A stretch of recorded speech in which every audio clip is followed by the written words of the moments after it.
back where it all started, Toledo Bend. I'm out here practicing for an event, but I finally released the videos of the 10 pounders. If you don't know what I'm talking about, this is the second video. You got to go watch the first. The first one was where I caught one over 10 pounds on Toledo Bend on the hybrid hunter. This actual hybrid hunter, this one, this exact one. Now, why is that significant?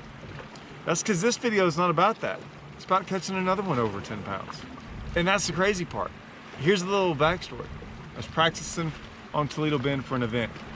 I catch this fish over 10 pounds. Like I said, you gotta go watch the video. It's my last video.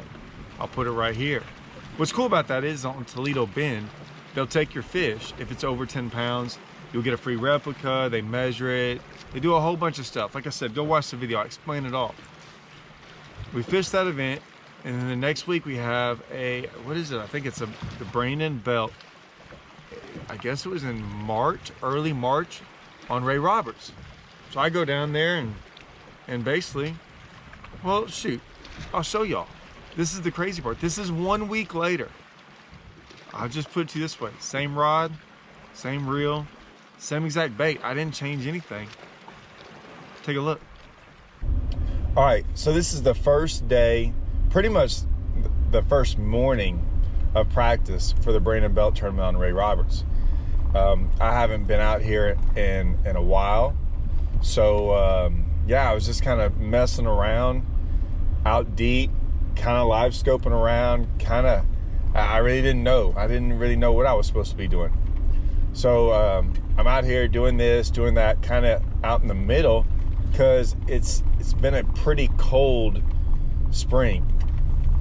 Well, anyways, I'm out here obviously not doing what I'm supposed to be doing because I catch this catfish.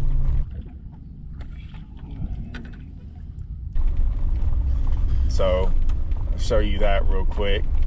Goldfish Wednesday. Like I said, after that, after I kind of spent some time out there, I just started, I was like, man, let's go up shallow, I guess.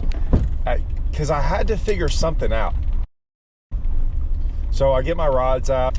I had my hybrid hunter tied on from the last tournament where I was on Toledo, where I caught that 10 pounder. I get it out and I'm looking at it and I'm looking at the water and I'm thinking, man, I figured I'll just keep throwing this smooth color. Caught me a 10 pounder last week. So I'm in the grass. There's a little bit of grass down here. It's not much. I'm not even really touching it. I just know it's kind of scraggly, and it's not even a hydrilla. I think it's like milfoil. So like I said, it doesn't grow that great, but I keep on throwing it around.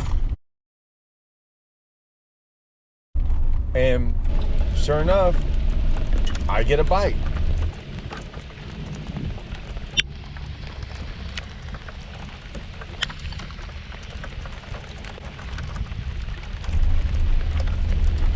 When I get a bite, it's kind of like any other bite, but it just kind of loaded up. And it kind of came at me for a while. But when it started doing this, when it started taking off, I was going, oh, I snagged a carp. I mean, no doubt. Like, fish just don't act like this.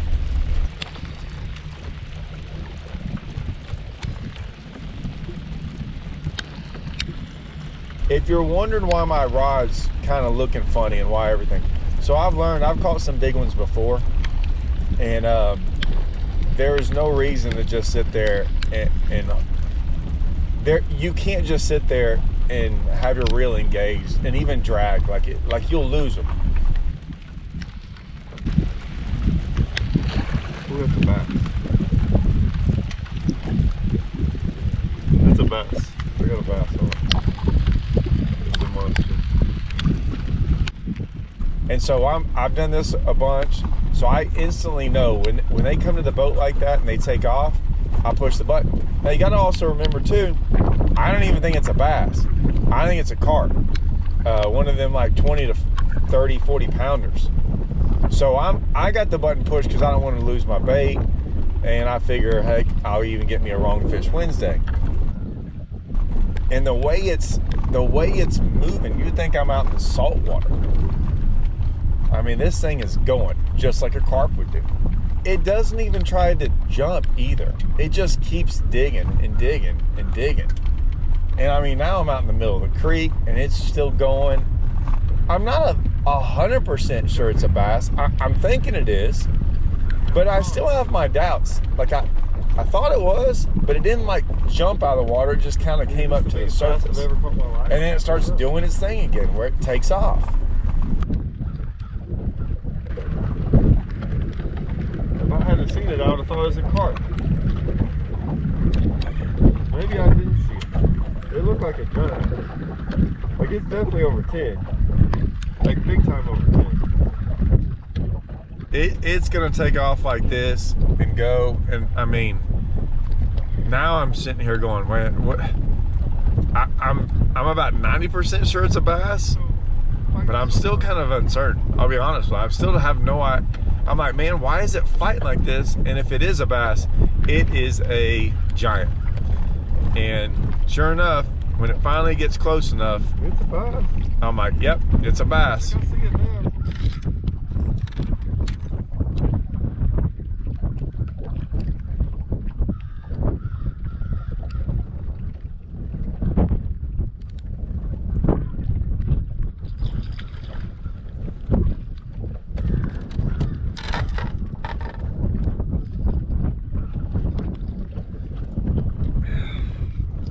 I mean, she's over 10. I gotta see how big this thing is. I'm trying to think. I'm like, is this bigger than last week's? It's like an 11. Because last week's I knew was a 10. This freaking giant. this one, last week's fought pretty hard. This one might have fought harder, or at least took me longer to get in. But yeah, I mean, it's a big one. I put it in the live well real quick. Found my scale from last week. I had to dig around for it, and sure enough, it went like 10.5, 10.6 on that scale. So like it was like a 10.5 pounder is what I call it. I just released it. They don't really have that program on Ray Roberts, so I released it. Went back to fishing. So yeah, I catch another giant on the same bait on this hybrid hunter. Very rare do you go catch two 10-pounders on the same bait on two different lakes in back-to-back weeks. But I've been doing this for a while with this bait. That's why we finally came out with it with Strike King. It's been out for a while, but it's still kind of underground. If you read the comments, guys have been, I mean, read the comments from the other one. Some guys are struggling with it, other guys are killing it with it. What I haven't done though is, even though I've done it on other videos, you know, maybe they're a couple years old. So I'm gonna go over it again. What I actually like to throw my hybrid hunter on. This is it. This is the smooth color. I don't always throw smooth. Yeah, this was actually the color I designed when I was with Strike Pro. So, and you know, now we license them out through Strike Pro. It's a great relationship we have with them. That's why it's the same bait, same mold, same everything. So we didn't change anything. Those guys have been awesome to work with. So this was the actual color I designed when I was with them. So that's how, I mean, it's like a 10 or 12-year-old color, but you don't see it very much. All right, now, I can throw the hooks on there, but usually when you catch a 10-pounder and other ones, you know, you do start to, or you go catch like 30 or 40, you're gonna eventually damage the hooks. So I replace them with owner Zowire hooks number 2s. You can go 38s or 45s. It doesn't really matter. But the 45s are like 2x, so they're 2 times stronger.